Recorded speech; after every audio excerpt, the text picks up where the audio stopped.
नमस्कार दोस्तों, मैं सुरेश कुमार, टीजीटी एसएसटी दिल्ली।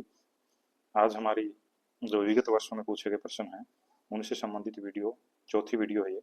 और आज हम जो प्रश्न लेकर आए हैं ये हैं यूपीएससी एनडीए एग्जाम 2023 में पूछे गए जीके जीएस पार्ट के महत्वपूर्ण क्वेश्चंस। और ये प्रश्न जो है सभी एग्जाम्स के लिए, रेलवे ग्रुप डी से लेकर यूपीएससी तक सभी के लिए बहुत ही इंपॉर्टेंट हैं। तो शुरुआत करते हैं। हमारा जो फर्स्ट प्रश्न है, किस स्थान पर मिर्जा गुलाम अहमद द्वारा अहमदी आंदोलन शुरू किया गया था?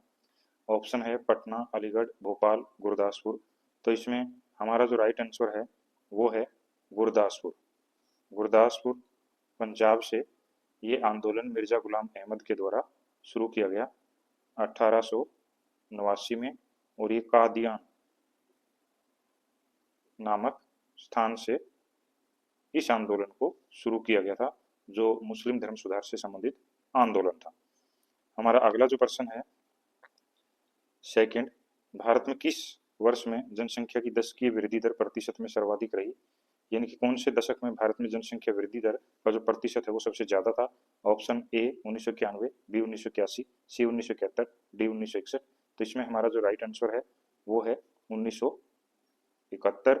और इस दशक में अभी तक की जो भारत में जनसंख्या वृद्धि की दशकीय वृद्धि दर है वो सबसे ज्यादा रही, जो थी 24.80%, जो सबसे ज्यादा है। तीसरा प्रश्न है, इनमें से किसने 1920 में प्रथम all India trade union Congress की स्थापना की?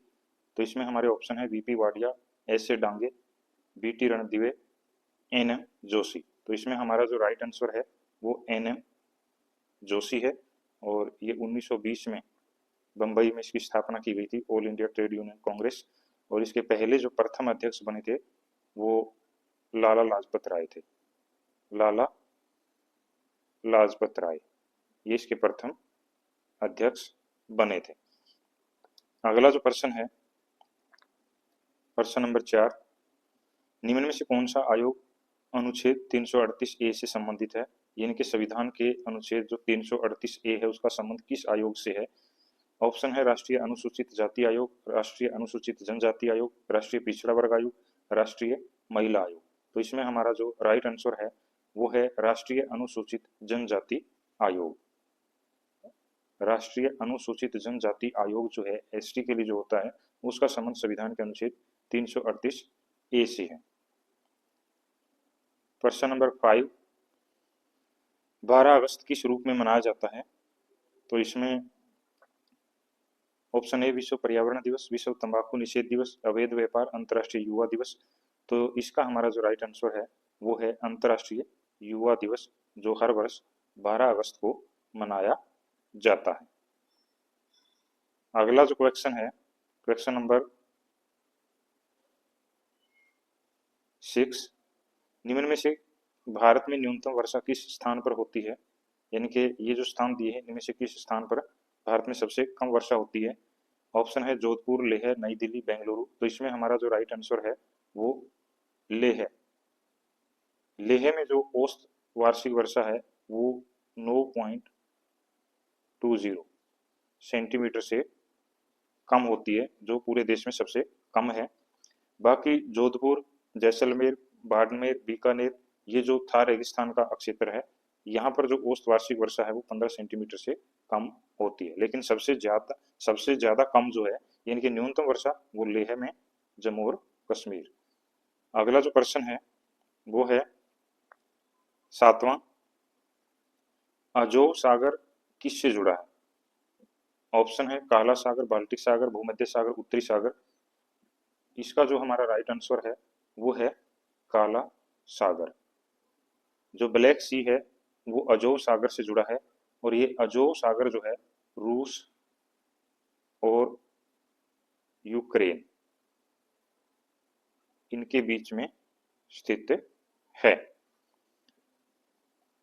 नेक्स्ट क्वेश्चन, क्वेश्चन नंबर 8, विश्व प्रसिद्ध ग्रेट बैरियर रीफ प्रणाली कहाँ स्थित है? ये ऑस्ट्रेलिया महाद्वीप से संबंधित प्रश्न है।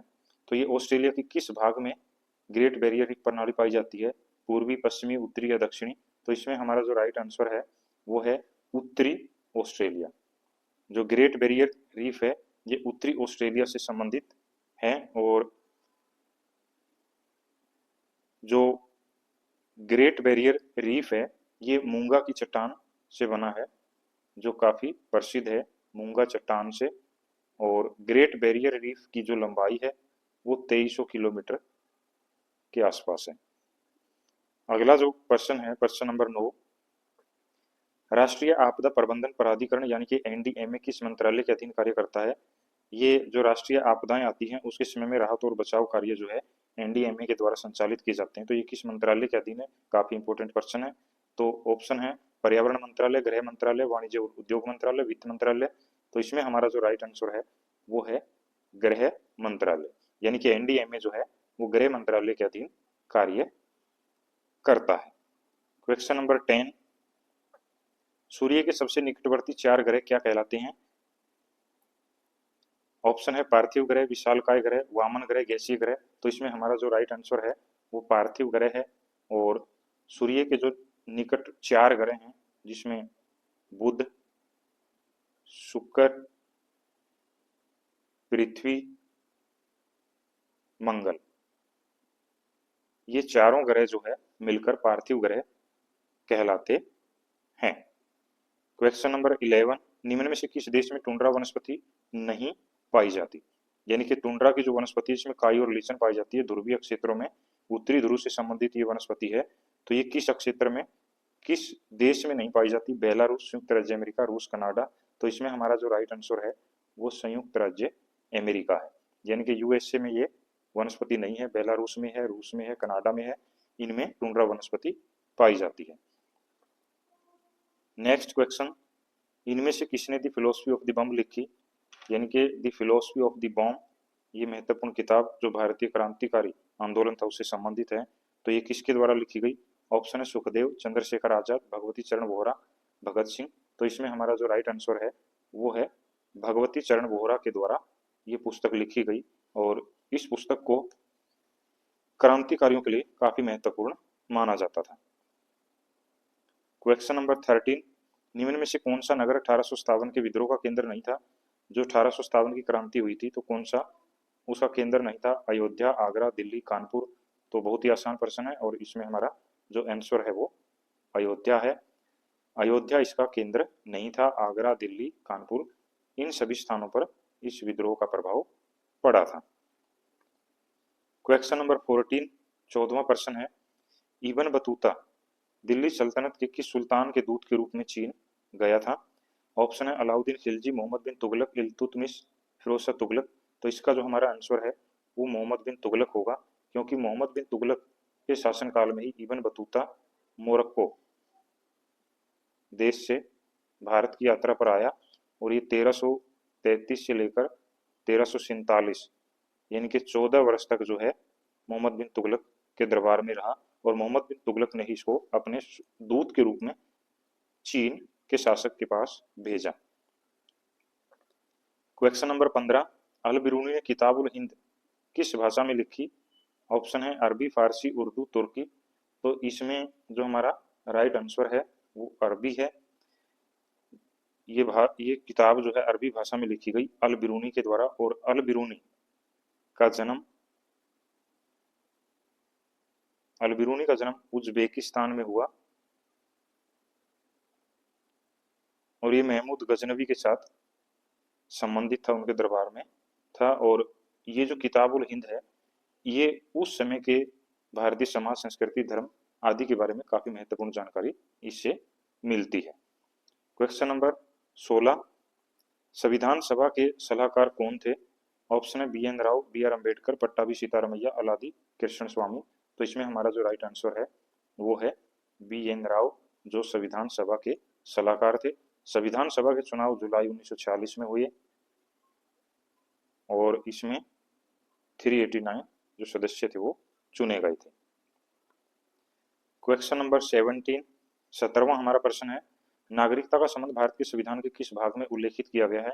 यानी कि जो सिटीजनशिप है, नागरिकता, उसका किस में वर्णन किया गया है? भाग 1, भाग 2, भाग 4 या भाग 5? तो इसमें हमारा जो राइट आंसर है वो भाग 2 है। भाग 1 भारतीय संघ से संबंधित है, भाग 4 इसमें नीति निर्देशक तत्व हैं और भाग 5 ये संघीय व्यवस्था से संबंधित है। तो हमारा जो राइट आंसर है वो दूसरा है, भाग 2, इसमें नागरिकता के बारे में उल्लेख किया गया है। अगला जो प्रश्न है, प्रश्न नंबर 18, भारतीय न्याय व्यवस्था में रीट किसके द्वारा जारी की जाती है?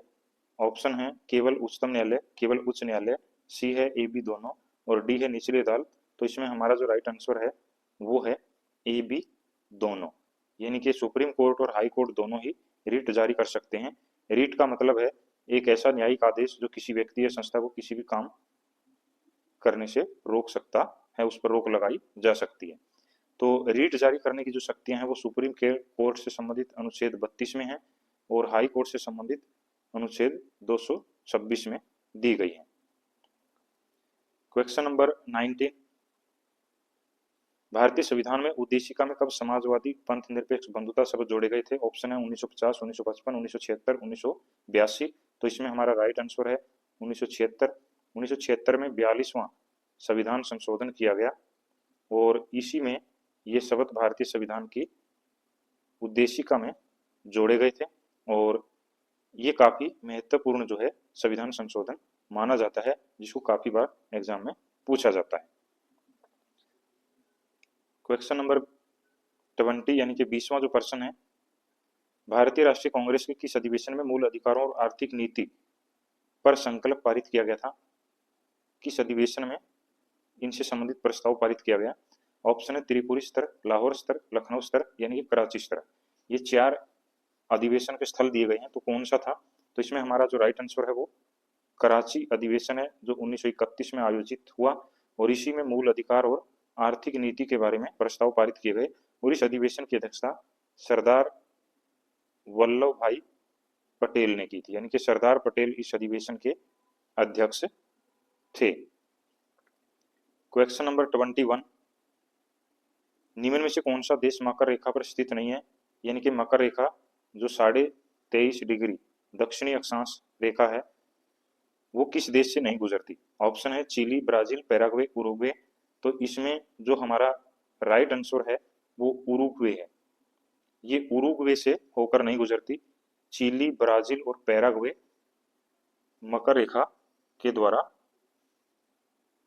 छुए गए और जो मकर रेखा है ये 10 देशों से गुजरती है।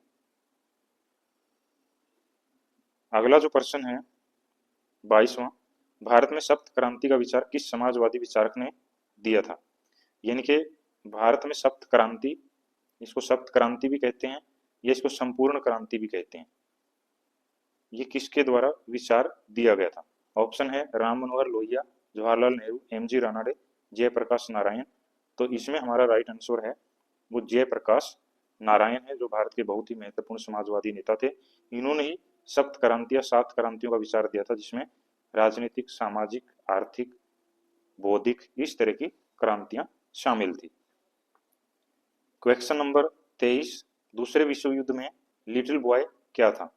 ऑप्शन है हिरोशिमा पर गिराया गया बम, नागासाकी पर गिराया गया बम, अमेरिका का सामान्य बम, उत्तर कोरिया का बम।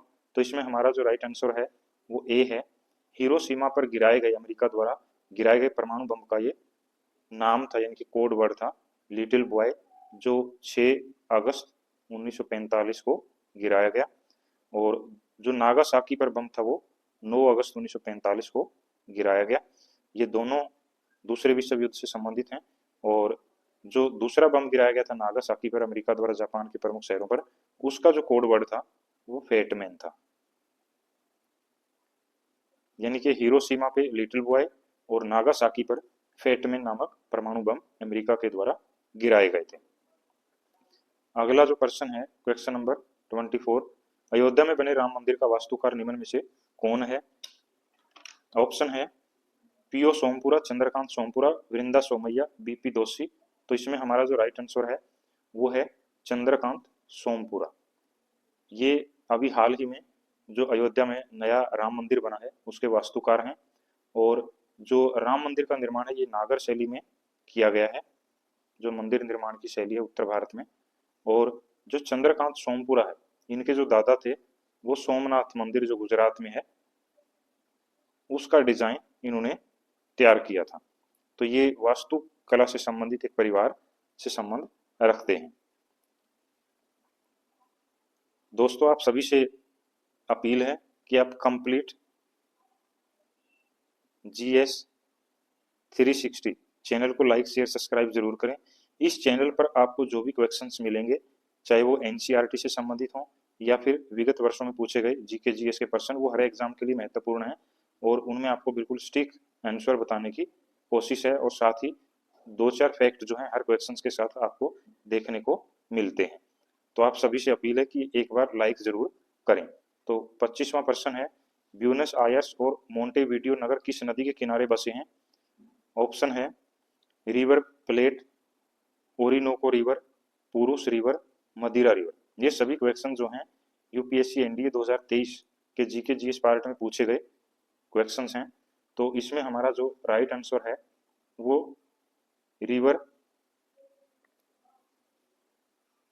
रिवर प्लेटा इसको कहा जाता है।